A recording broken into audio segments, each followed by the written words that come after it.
जब ये उन्हें दिख रहा, जब उनके घर में टॉयलेट आ रहा, गैस आ रही, सिलेंडर आ रहा, आयुष्मान भारत इंश्योरेंस आ रहा, वैक्सीन लग रहा, 80 करोड़ लोगों को जब आपने राशन दिया फ्री में, 2-3 साल से दे रहे हैं करीब कोविड के बाद, उसमें जाति धर्म नहीं, जब ये चीजें ग्राउंड पे दिखती है, तो जो पॉलिटिकल एजेंडाज होते हैं कि भाई ये कर रहे हैं, वो कर रहे हैं, पर जब मेरे घर में हर चीज आ रही, मैं हिंदू हूँ, मेरे बाजू में मुसलमान है, या मैं मुसलमान हूँ, मेरे बाजू में हिंदू है, उसके घर में, मेरे घर में सब चीजें आ रही है, तो लीडर कुछ भी बोलते रहे, टीवी कुछ भी बोलता रहे, जो मेरी जमीन पे जो पकड़ है, जो मैं खुद एक्सपीरियंस कर रहा हूँ, जो मेरे रिश्तेदार एक्सपीरियंस कर रहे हैं, वो ऑलटुगेदर डिफरेंट है। तो ये चीजें पॉपुलैरिटी को बढ़ाने का रीजन था, नेशनल फर्स्ट। आज नेशनलिज्म और डेवलपमेंट जब साथ चलते हैं, ये जो आप इकोनॉमी में देखते हैं, कल एक सर्वे आया था जिसने ये बताया कि there is no chance of India getting into recession, उस पर अलग से बात कर सकते हैं क्यों ऐसा, फैक्चुअली ऐसा क्यों है, क्यों जब अमेरिका में रिसेशन की बात हो रही है, यूरोपियन यूनियन की रिसेशन की बात हो रही है, चाइना की रिसेशन की बात हो रही है, इंडिया का 0% चांस बता रहा है रिसेशन जाने में, इस पर बात करते हैं क्यों।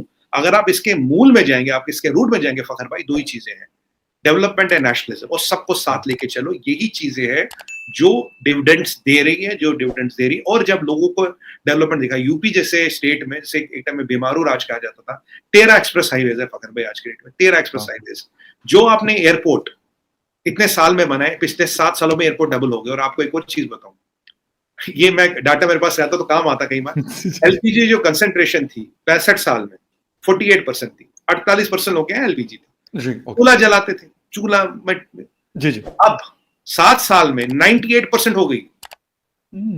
जो काम 65 साल में नहीं हुआ, वो उतना ही काम, उससे ज्यादा काम 7 साल में हुआ, 98% एलपीजी कंसेंट्रेशन। एक और आपको एग्जांपल बताऊं, जल शक्ति मंत्रालय जो पानी के कनेक्शन, फखर भाई दिन में 1.5 लाख कनेक्शन, करोड़ों कनेक्शन दे चुका अब तक।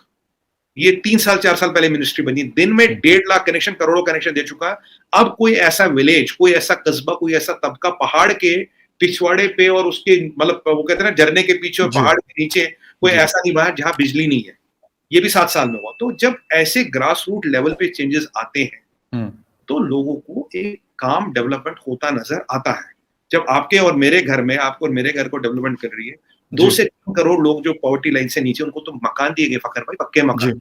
मेरे घर में लड़की काम करती है, उसको उसके होम स्टेट में, जबकि बीजेपी का शासन नहीं हुआ, उनको मकान मिला है। तो ये जब चीजें होती है ना, तो एक वो जो फिर एक वो पॉजिटिविटी है ना, the proof of pudding is in eating. जब आपके सामने चीज आती है, आपको दिखता है नहीं यार काम तो हो रहा है, काम होता दिखना चाहिए। बाकी कागजों में काम करो, वो तो फिर कागजों में ही रह जाता है। अच्छा, एक गुजरात के हवाले से उनका मतलब कहा जाता है कि उन्होंने गुजरात को एक, जिसे कहते हैं कि एक हब बना दिया कि लोग वहां पे आके इन्वेस्ट करें। और बल्कि गालिबन रतन टाटा साहब ने कहते हैं कि एक जगह पे बात की कि अगर आप वहां पे नहीं करते इन्वेस्टमेंट तो फिर आप कहाँ करेंगे, यानी आपको at any cost you should invest your money in Gujarat, क्योंकि शायद वहां पे ज्यादा फैसिलिटेट किया होगा जो इन्वेस्टर्स हैं इस वजह से। हालांकि उसी गुजरात के हवाले से एक मतलब 2002 का भी कहा जाता है, ये इसी आर्टिकल मैं पढ़ रहा हूं, लेकिन कहते हैं कि उन्होंने उन दोनों चीजों को बड़े अच्छे से मैनेज किया, मीडिया का प्रेशर भी, सारा कुछ उसके बावजूद कहते हैं उसी गुजरात को उन्होंने अपने लिए एक नेगेटिविटी से निकाल के पॉजिटिविटी में इस्तेमाल किया। उसको नहीं वो करने दिया गया क्या ये एक इल्जाम लगा है नरेंद्र मोदी जी के ऊपर तो बस वो चाप लग गया तो वो सारी जिंदगी लगा रहेगा, ऐसा नहीं हुआ, बल्कि उसको क्लियर करके और उन्होंने एक मतलब एक नई पिक्चर पेश कर ली। ठीक है फखर भाई, 2 चीज बोलूंगा आपको। अभी आपने देखो 15 दिन या 20 दिन पहले सुप्रीम कोर्ट ने एक फाइनल रूलिंग दी कि भाई जो गवर्नमेंट ऑफ गुजरात को तब करना था राइट प्रिवेंट करने के लिए जो एक्शन लिया गया वो बिल्कुल ठीक है। देखिए पहले sessions court, high court, SIT और सुप्रीम कोर्ट 20 साल 25 साल ये 20 साल चला और उन्होंने अब बिल्कुल क्लीन चिट दे दी, जो गवर्नमेंट को करना था उन्होंने कर लिया। और एक वो आपने सुना होगा तीसरा सेतलवाड़, उनको कांग्रेसियों ने पैसा दिया था, ये ऑफिशियल रिकॉर्ड है, इसमें कोई एनालिसिस या एस्पर्शन नहीं लगा रहा मैं, उन्हें पैसा दिया गया था और सुप्रीम कोर्ट ने कहा उनके खिलाफ कार्रवाई की जाए। पहले ये बात है कि ये सब कहानी चलाने के लिए। अब गुजरात की बात करें, गुजरात में मुसलमान आबादी भी अच्छी खासी है, हिंदू आबादी भी ज्यादा है, बट गुजरात में एक चीज है, गुजरात में एक एंटरप्रेन्योरियल स्पिरिट है, बहुत ज्यादा है। गुजराती लोग, अब ये अंबानी जी की बात करें, ये गुजराती है, ये जितने बड़े बिजनेसमैन वगैरह है काफी का गुजरात से था कि Gujarat is the land of entrepreneurs.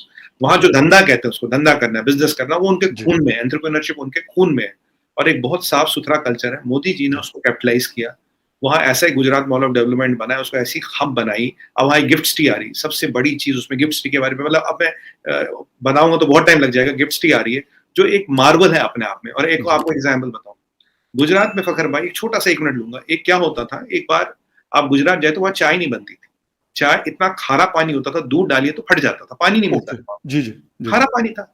अब मोदी जी जब आए तो बोला यार इसका सॉल्यूशन निकालना। अब ये पूरे गुजरात की समस्या है। अब खारा पानी है, पहले तो उन्होंने 2 रिवर फ्रंट जोड़े ताकि पूरे हुँ, साल अहमदाबाद के आसपास पानी रहता है। साबरमती रिवर फ्रंट आपने सुना होगा। जी, अब इन्होंने क्या किया, इन्होंने बोला तुम पॉन्ड्स खोदो।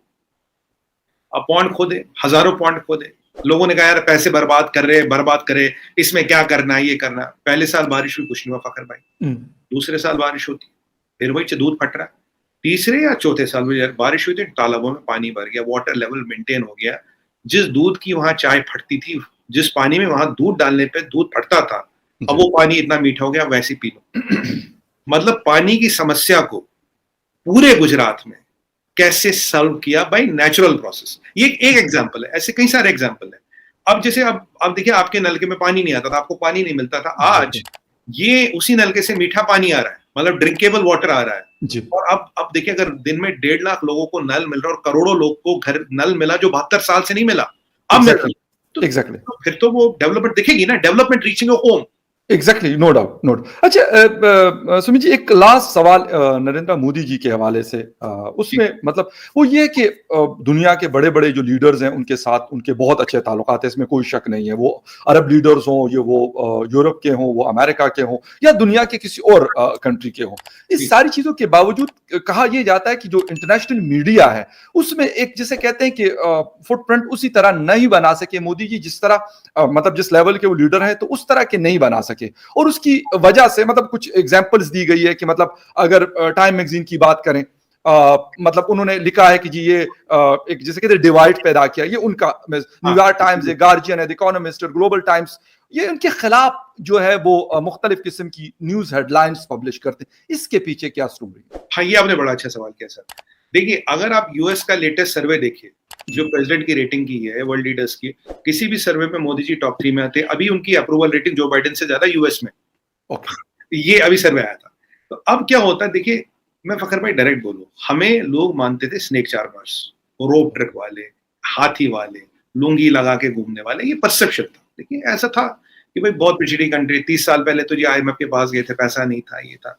जी, अब वहां से आप उठ के थर्ड पावरफुल इकोनॉमी बन गए हो, right? Third highest foreign exchange reserve आपके पास है, सेकंड पावरफुल मिलिट्री दुनिया में आपकी हो गई है, इंडस्ट्रियल हब बन गए हो, वर्ल्ड के एपिसेंटर ऑफ पॉलिटिक्स बन गए हो।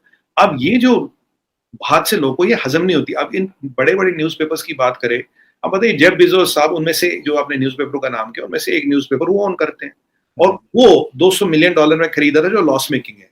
अब लॉस मेकिंग न्यूज़पेपर $200 मिलियन में खरीदने की जरूरत क्या है? बिल्कुल, पीछे हमने बात की थी शायद आपसे, एलॉन मस्क साहब $44 हाँ, बिलियन हाँ, में ट्विटर खरीद रहे थे। बिल्कुल, अरे बिल्कुल, क्यों फखर यूसुफजई और सुमित पीर को मुझे फ्रीडम ऑफ स्पीच देनी, मैं $44 बिलियन लगा रहा हूं इसमें, क्यों? आप जानते हैं ट्विटर को क्यों खरीदा जाता है? जी, अब इनके पॉलिटिकल इंटरेस्ट है। आपको ये भी पता है अमेज़न और रिलायंस में यहाँ काफी टग ऑफ वॉर चल रहा था, यस, राइट? यस, अब जब यहाँ दाल नहीं गलती तो वहां आर्टिकल छप जाता है, जब यहाँ हम्म, दाल नहीं गलती तो वहां आर्टिकल छप जाता है, वहां याद आता है। आज भी ट्विटर क्या बता सकता है कि उसमें बॉट्स कितने हैं? आज ट्विटर ने ये नहीं बता बॉट्स कितने। आपको एक और जादू यस, बताता हूँ, कोई रैंडमली किसी बड़े आदमी का हैंडल देख लेगा फखर भाई, दिखेगा 4 मिलियन 5 मिलियन हाँ, फॉलोअर, बिल्कुल, एक बिल्कुल, आप ट्वीट कर दीजिए, उसमें आएंगे 25 लाइक 20 रिट्वीट। हमारे 5-10 हजार फॉलोअर होते, उससे ज्यादा लाइक और रिट्वीट आते। कैसे? एग्जैक्टली, कैसे? एग्जैक्टली, यू आर राइट, बिल्कुल, पॉइंट बता रहा हूँ। आज बिल्कुल, तक ट्विटर ने डिक्लेयर किया कि बॉट्स कितने हैं। बॉट्स से तो सब पता है, एलॉन मस्क ने बोल दिया। वो कह रहा तुम मुझे डिक्लेयर करके बॉट्स कितने। मेरा मानना है, पर्सनल मानना हो, आधे से क्या 80% बॉट्स पे ट्विटर। ये मेरा पर्सनल मानना है, maybe I am wrong, मैं क्लेम नहीं कर रहा, मेरे को ऐसा हाँ, लगता है। क्योंकि मैं देखता हूँ 5 मिलियन वाले ने ट्वीट कर दिया, 20 लाइक 20 रिट्वीट, 5,000 वाले को उससे ज्यादा लाइक और रिट्वीट, ये कैसे? ये जादू कैसे नहीं, है? पॉइंट बड़ा इंपॉर्टेंट है आपका, ये बिल्कुल, कैसे है? अगर आपका ऑर्गेनिक ट्रैफिक है जिसके मिलियंस में आएंगे, तो उसके उसके तो लाखों में लाइक और रिट्वीट आनी चाहिए। अगर एग्जैक्टली, आपके मिलियंस में जेन्युइन फॉलोअर्स हैं, बिल्कुल, दिख तो रहे बिल्कुल, मिलियंस, पर जो औकात है वो तो हजारों वाली भी है। तो ये क्या चल रहा है? अगर आप दोनों को जोड़े, देखिए mathematics is the most accurate, दोनों को जोड़ के देखिए, 2 and 2 डोंट ऐड अप। ये 4 नहीं बन रहा है, ये कुछ बाइक कुछ और बन रहा है। तो लड़ाई कहाँ हुई? लड़ाई तो ये हुई ना, बॉट्स कितने हैं आपके ट्विटर पे। तो अब देखिए, अब जैसे आप उनको ओपिनियन स्विंग करना, आपने कैम्ब्रिज एनालिटिका का नाम सुना होगा।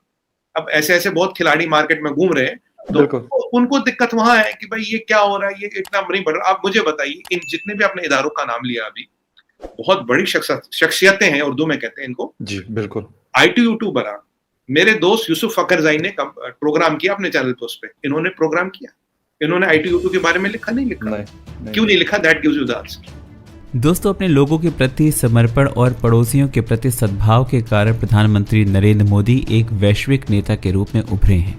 मोदी की ये छवि दिन ब दिन और सशक्त होती जा रही है। आज मोदी विश्व के तमाम बड़े नेताओं को पीछे छोड़ते हुए सबसे लोकप्रिय नेता बने हुए हैं। युद्ध काल में जहां दुनिया के तमाम नेताओं की साख घटी है, मोदी की साख लगातार बढ़ी है। अमेरिकी data intelligence firm the morning consult के सर्वे के मुताबिक मोदी ने अप्रूवल रेटिंग में अमेरिकी राष्ट्रपति जो बाइडेन और ब्रिटिश प्रधानमंत्री बोरिस जॉनसन समेत दुनिया के 12 राष्ट्र प्रमुखों को पीछे छोड़ दिया है। जनवरी में मोदी की अप्रूवल रेट 71% तक पहुंच गई थी, लेकिन अभी हाल में ही हुए सर्वे में 77% तक पहुंच चुकी है।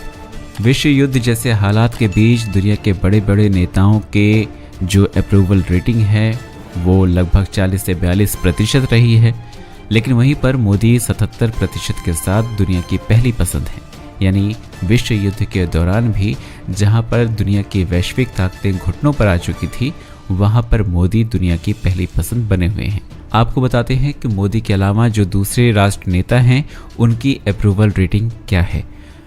Narendra Modi 77%, Bharat Andres Manuel Lopez 63%, Mexico Mario Draghi Italy की हैं 54%, Olaf Scholz Germany 45%, Fumio Kishida 42%, Justin Trudeau Canada 42%, Joe Biden America 41%, Macron France 41%, वहीं पर बोरिस जॉनसन जो कि ब्रिटेन के प्रधानमंत्री हैं वो 33% के साथ अटके पड़े हैं। सबका साथ सबका विकास, जिसके साथ ही नरेंद्र मोदी ने प्रधान सेवक के तौर पर काम करना शुरू किया था, आज उसी की बदौलत दुनिया में उनका मान सम्मान बढ़ा